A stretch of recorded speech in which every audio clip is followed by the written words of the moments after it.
Hello, this is Rebecca, occupational therapist, and welcome to Dementia Masters. And today in the Decoding Dementia program, we are going to learn about changes in our brain that are causing our loved ones to be angry and upset. It's important for us to understand what is going on inside the brain before we can help change things and support our loved one. So I hope you enjoy and I hope you learn something new, and I'll see you at the end. Start off talking about the brain. The brain does everything for us, and it does things that we don't even think about. It does every single thing for us, and it has to work together in order to have the best outcome. So if you think of someone that has had a stroke, part of the brain got affected. So we think about maybe their vision got affected, or speech, or walking, or the side of their arm. So depending on the part of the brain that got affected, affects the rest of the body. But with dementia, the information gets lost or misunderstood coming in from the outside sources, what we see, what we hear, all that type of stuff, and going out, what we try to say or what we're trying to do. So that all gets lost or misunderstood. So with dementia, you start having a more difficult outcome. So today we're going to focus on two major parts of the brain and talk about how they affect our emotions and behaviors. And I am going to give you a couple big words out there, but it's nothing you have to remember, but it's just a visualization and an understanding and a foundation for us to understand truly our loved one and truly the disease or condition that they are going through. Way deep in our brain, we have a thing called the limbic system, and it's the deepest part of our brain, and it's the first one to develop. So it's our primitive information, and our infants have it, and it sticks around the longest. It's our thrive to survive. So it's our hunger and thirst, it's our sleep patterns. My body tells me when I'm tired, temperature control, when I'm hot, when I'm cold, if I have to go to the bathroom, all that type of stuff is stuff that our brain tells us we need. And inside the limbic system is the amygdala, and that controls our emotions and our impulses. And it tells you what you like and what you don't like. So remember, it's the first thing in our body to develop in our brain and the last thing to leave with dementia. It helps us recognize threats, fear, and it creates physical reactions and behaviors. So our stomach is painful because we have stress, or our heart rate goes up because we have anxiety or something scared us. Our breathing changes when there's a reaction or fear or threat. So with dementia, the information that's coming in is now creating a reaction or behavior that can be uncontrolled and off, because that information that has come in has got misplaced or changed into what they believe might be a fear, which it may not have been in the past. So a core part to these natural primitive reactions are fright, flight, and fight. Fright is you scared me, or I'm startled, I saw something, it made me jump. Flight is time to go, I feel danger. Maybe you're in a mall and there's a ton of people there and your body's just like, I gotta get out of here. That type of a fear. Flight. This is fight. I want something, I want what I want, and I have the drive to get what I want. If we think of toddlers, they scream and scream and scream, and they want something, and they'll make themselves pass out, fall asleep, and sometimes they forget what they're wanting, but that emotional reaction is happening because they know they wanted something, so they're going to work their darndest in order to get it, even if they forgot what it was. As we grow and develop, our brains develop another core part, which is the frontal lobe. And this doesn't truly develop until we're in our teens and 20s, and usually boys and men, and up until their 30s.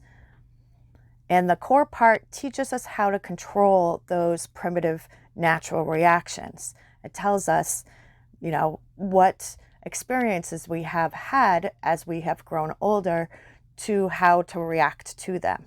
So it's our filter almost. And it does three major things. Impulse control says, nope, don't do that. It'll get you in trouble. It gives us our safety awareness. If I wait, I'll get a better outcome. So we delay gratification. If I am nice to someone, I will get this, that type of stuff. And also, I shouldn't do that because there might be a consequence. So I shouldn't spend all my money because I have to pay my bills, or I shouldn't be gambling because I don't have the money to replenish that.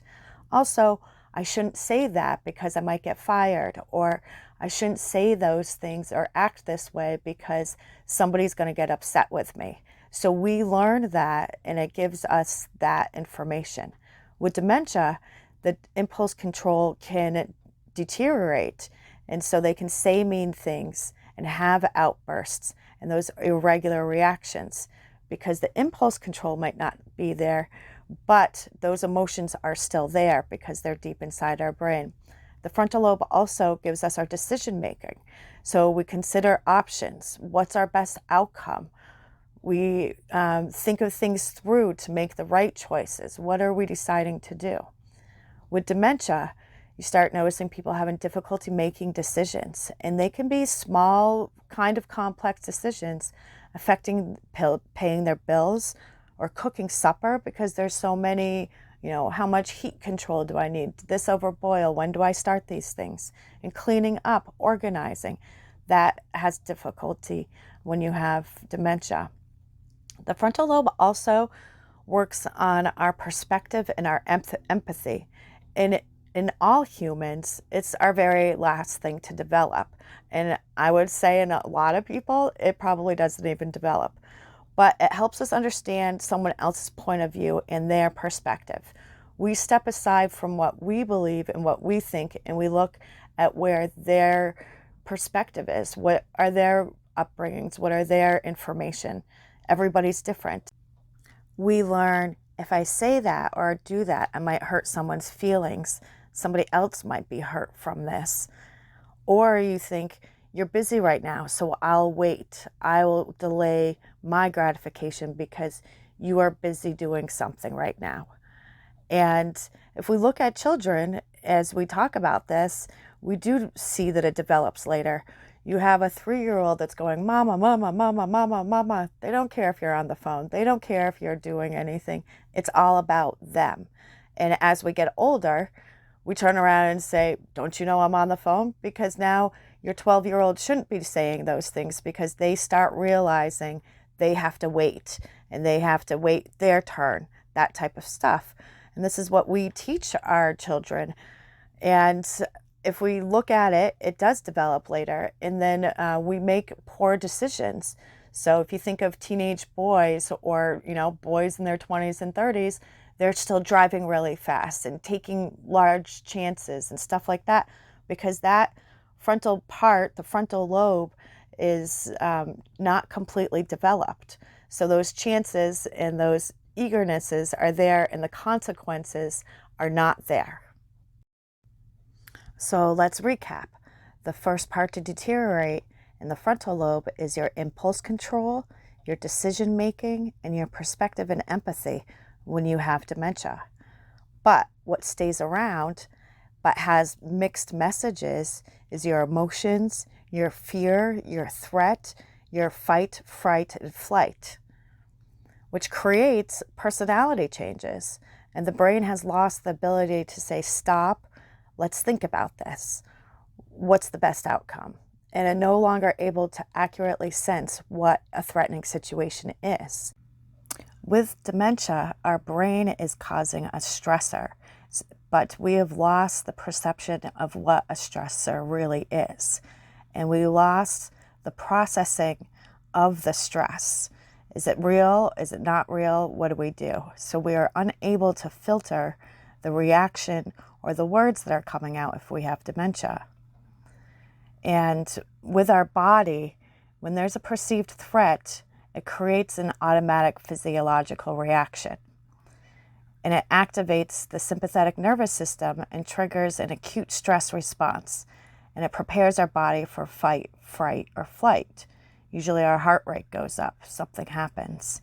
Adrenaline is produced when we have fear or stress, and a cortisol is a hormone that is released when this occurs. And we have to remember this. According to the National Institute of Health, increased cortisol might be associated with an increased risk of cognitive decline and dementia, and in particular, dementia with Alzheimer's disease.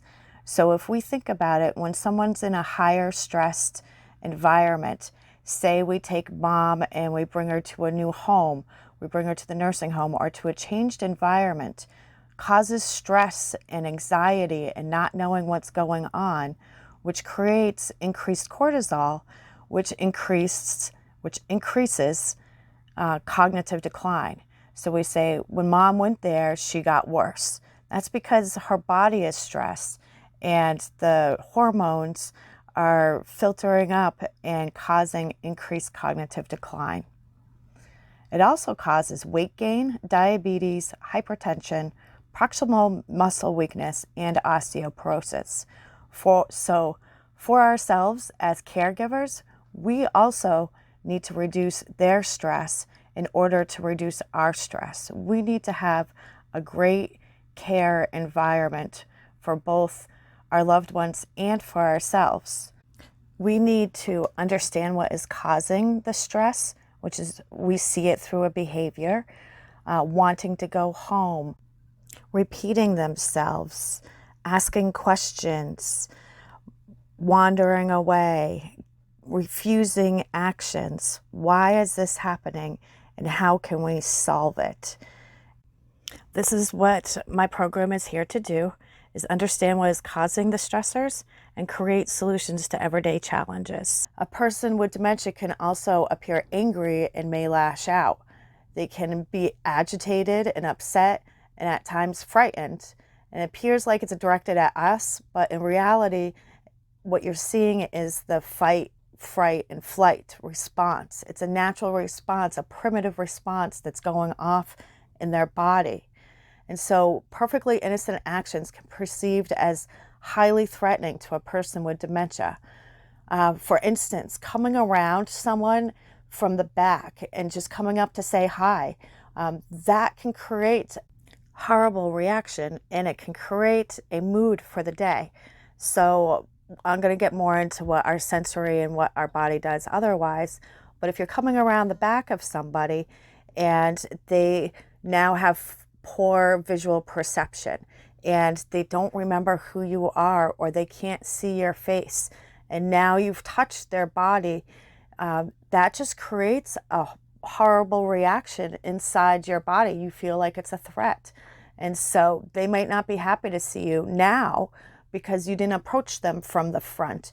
You didn't speak their name ahead of time to know that they are recognized. All these things I go more in depth about, but that's what creates these reactions. There's other things that create these reactions too, which I go more in depth about. You may experience refusals and anger. So we have to get down to why these refusals are happening. What's going on around them? What's the environment? What are you asking them? Why is this anger happening? Because these behaviors are happening because there's a need that needs to be met or something's going on. So we have to figure out what is going on in each situation. And they may say mean things. From childhood, we learn not to be rude, especially in front of strangers. Our mannerisms or our politeness can stick around, especially around strangers. And we learn to be nice in public or to other people that are not around as often. But for some reason, we can be mean to someone that we feel comfortable with. And if you think about it, like marriages, sometimes you think, you wouldn't do that to your friend, or you wouldn't say that to your friend, but you'd say that to me.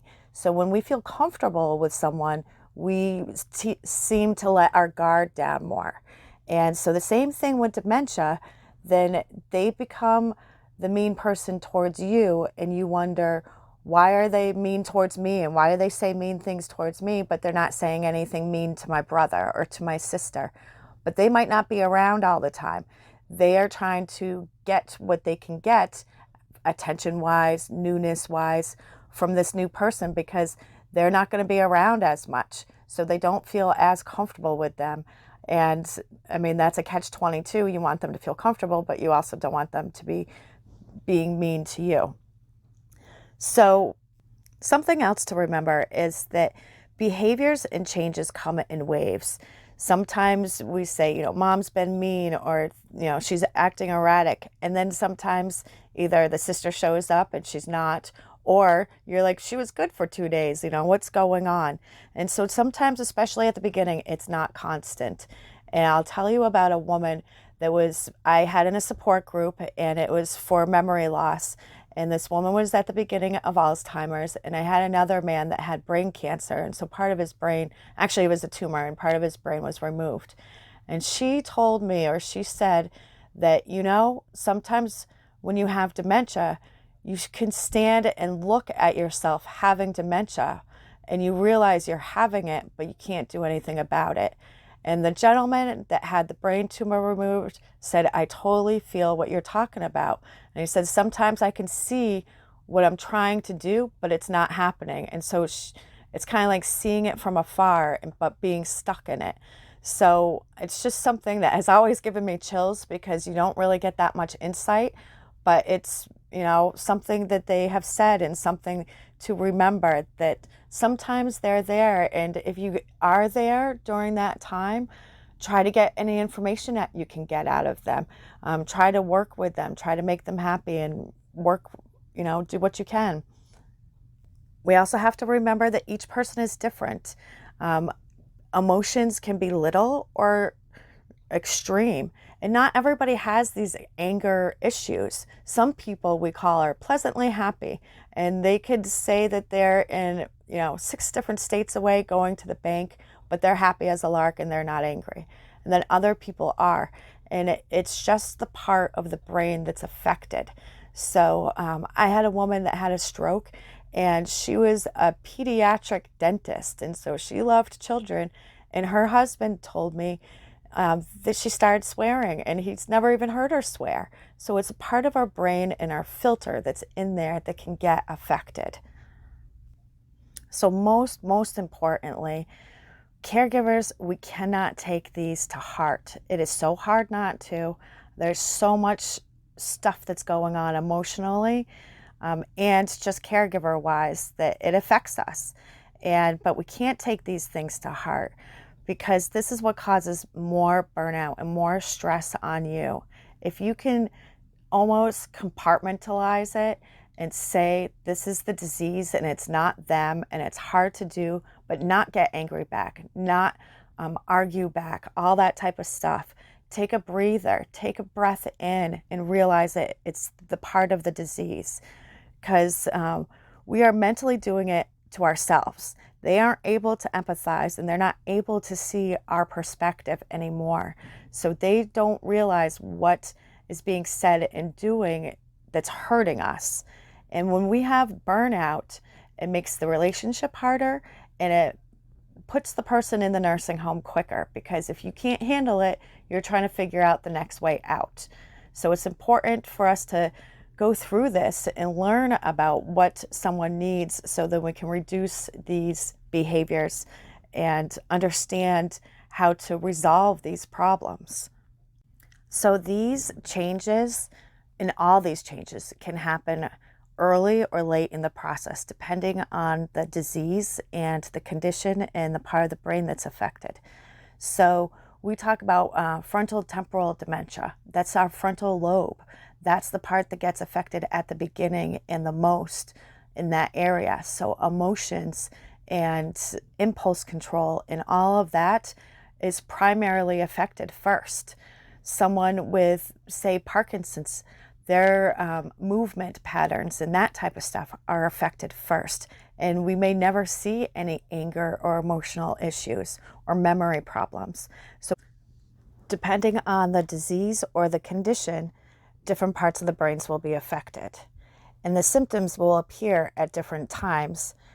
Even if someone has the same disease, still the brain can be affected differently. So it can still appear at different times or not appear at all. So before we get angry and we lash out or tell them, don't you remember, we have to remember that we have to look at it from their perspective. They feel lost. They're isolated from friends and family because people start to remove themselves and don't know what to say. There's difficulty communicating their thoughts and their feelings, which causes behaviors. Difficulty understanding what is going on, but knowing they're losing control over their mind and their memories and their life. Because like I said, sometimes they come back. So now they realize, oh yeah, I do have a problem. They have fear and a loss of independence and dignity. This is a huge one that we go over, is making sure that independence and the dignity remains. And how do we do that? Depression occurs and pretend like it's not real. We would all do that. We never want to think of something horrible happening to us. Loss of personal choices and preferences. We don't want to lose. We're, adults. We're the parent. We don't want our child telling us what to do. We don't want to lose our personal choices. So we have to give that back to them.